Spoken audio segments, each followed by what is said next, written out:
اعوذ باللہ من الشیطان الرجیم، بسم اللہ الرحمن الرحیم۔ افکار ملا جیون کے چینل میں خوش آمدید۔ Lecture number 43، lecture number 43۔ آج کا موضوع اردو محاورہ ہے، جس کا کام اسی کو ساجے۔ بظاہر محاورہ ہے، دیکھنے میں لگ رہا ہے کہ اسی قسم کا کوئی کام ہوگا، کام نہیں بلکہ یہاں ہماری ساری بات وہی ہے کہ ہم ایک اچھے مسلمان بن جائیں، جس میں کوئی فرقہ وارانہ نام ہمارا نہیں، کوئی فرقہ وارانہ پارٹی نہیں ہو، بلکہ ہم ویسے ہی مسلمان جیسے ہمارے ماضی میں اس بر صغیر مسلمان حکمران تھے جو صرف اور صرف مسلمان تھے، اور یہاں پر آئین فتاوی عالمگیری نافذ تھا۔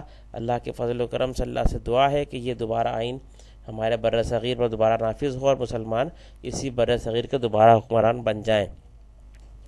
تو موضوع چل رہا تھا جس کا کام اسی کو ساجے، یعنی کہ جس کو جو کام کرنا چاہیے اسی کو ہی زیب دیتا ہے، مگر ہمارے معاشرے میں جو ہم سب سے زیادہ زبوں حالی کا شکار ہے، زوال کا شکار ہے ہمارا مسلم معاشرہ، اس کی سب سے بڑی وجہ یہی ہے کہ ہم جس کام کو کرنا چاہیے، ہم امت کو وہ کام، امت کے جو کرنے والے لوگ وہ کام نہیں کر پا رہے ہیں۔ یعنی کیا سب سے اہم کام ہماری امت کا ہے وہ مسجدوں کو آباد کرنا، نمازوں کو پڑھنا مسجد میں جماعت کے ساتھ، اور اس کا اہتمام کرنا، اس کے اوقات کی حفاظت کرنا، اور اس اوقات پر مسجد میں وقت پر پہنچنا اور جماعت سے اور تکبیر اولیٰ سے نماز کو ادا کرنا۔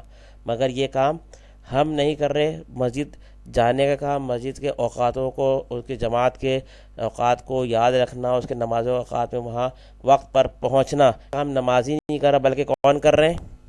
جی، یہ بھیک مانگنے والے فقیر، یہ تمام جتنے بھی افراد ہیں جو وہ وہاں پر موجود نظر آتے ہیں۔ اس کی وجہ کیا ہے؟ کسی فقیر کو ایسے نہیں، کسی مانگنے والے کو ایسا نہیں دیکھا کہ وہ جماعت کی نماز ختم ہو گئی اور دوڑا چلا آ رہا ہو۔ ایسے بے شمار نمازی تو دیکھیں کہ اوقات کے جب نماز تبدیل ہو رہے ہوتے ہیں موسم کے لحاظ سے، تو اس وقت جو ہے وہ اکثر یہ واقعات نظر آتے ہیں، لوگ ارے جماعت کا وقت جو ہے وہ 15 منٹ پیچھے ہو گیا، ہمیں پتہ ہی نہیں چلا، ہماری نماز نکل گئی۔ مگر کسی مانگنے والے کو، بھیک منگے کو ایسا نہیں دیکھا کہ وہ ایسے بھاگا چلا رہا ہو، اس کو پتہ نہیں، ارے نماز کا وقت 15 منٹ پیچھے ہو گیا، مجھے پتہ نہیں چلا، نماز نکل گئی اور لوگ جا رہے ہیں۔ تو ایسا بھیک مانگنے والوں کو ہم نے ابھی تک شاید کسی نے دیکھا ہو۔ تو یہ بھیک مانگنے والوں کی ترتیب اور ان کی فکر کتنی زیادہ ہم سے ہے، مگر وہ ان کی فکر نمازوں کے اوقات کو معلوم رکھنے کی اور مسجد کے آگے بیٹھے رہنے کی اور سب وقت پر پہنچنے کی جتنی ساری منصوبہ بندی ہے اور اہمیت ہے، مگر اس کا کوئی حاصل نہیں ہے۔ حاصل اس لیے نہیں ہے کہ ان کی نیت اس کام کی نہیں ہے۔ نیت جس کو کرنی چاہیے، نمازوں کے وقت پر نمازیوں کو، نمازی اپنا کام نہیں کر رہے، تو نمازیوں ہی کو اپنا زیب دیتا ہے کہ وہ اس کام کو کریں، تو انہوں نے کام نہیں کر رہے ہیں۔ تو اس کی وجہ یہ ہے کہ جو اس کو یہ کام نہیں کرنا چاہیے وہ یہ کام کر رہا ہے، اس وجہ سے معاشرہ ہمارا زبوں حالی کا شکار ہے۔ یہ ہمارا موضوع اسی حوالے سے ہے کہ مسلمان اپنے شاندار ماضی کی طرف لوٹ جائیں۔ اسی لیے ہم نے یہ دہلی کی جامع مسجد کی تصویر بھی اس لیے لگائی کہ جہاں ملا جیون رحمۃ اللہ علیہ نماز پڑھایا کرتے تھے اور ان کا کوئی فرقہ وارانہ نام نہیں تھا، ہم انہی کی باقاعدہ تقلید کر کے دوبارہ انہی جیسے مسلمان بن سکتے ہیں اور اورنگزیب بادشاہ عالمگیر رحمۃ اللہ علیہ کی طرح دوبارہ مسلمان حکمران بن سکتے ہیں۔ سوال کیا ہے ہمارے اوپر؟ ہم کہاں کھڑے ہیں؟ ہمارا شاندار ماضی ہمارا انتظار کر رہا ہے اور مسلم حکمران، ہم دوبارہ اسی مسلم حکمرانی کی جگہ خالی ہے، مسلمان حکمران حکمرانی سے اتر چکے ہیں، ہم دوبارہ حکمرانی کی نشست خالی، شاندار ماضی ہمارا انتظار کر رہا ہے، اور ہم خود اب کہاں کھڑے ہیں؟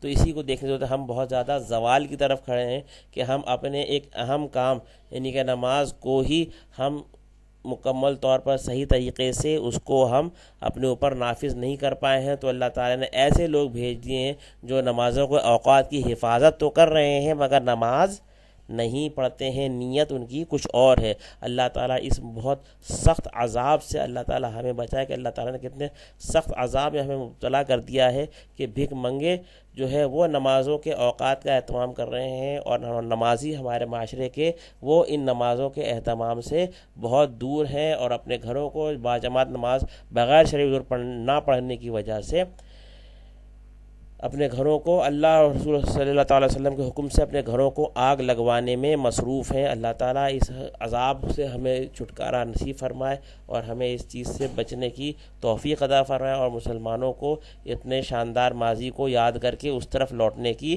توفیق عطا فرمائے۔ وآخر دعوانا ان الحمد للہ رب العالمین۔